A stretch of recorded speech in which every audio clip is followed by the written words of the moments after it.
这里是河南省开封市东拐街，地处大南门外护水河、护城河旁边，一场大雨都下成这个样子。给这人有点两号。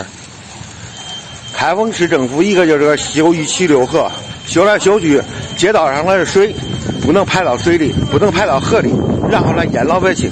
去年都这个样子，今年还是这个样子。来看看屋里淹成啥了。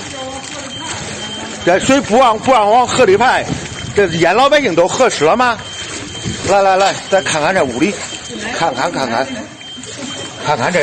这老百姓咋生活？这叫老百姓，看看。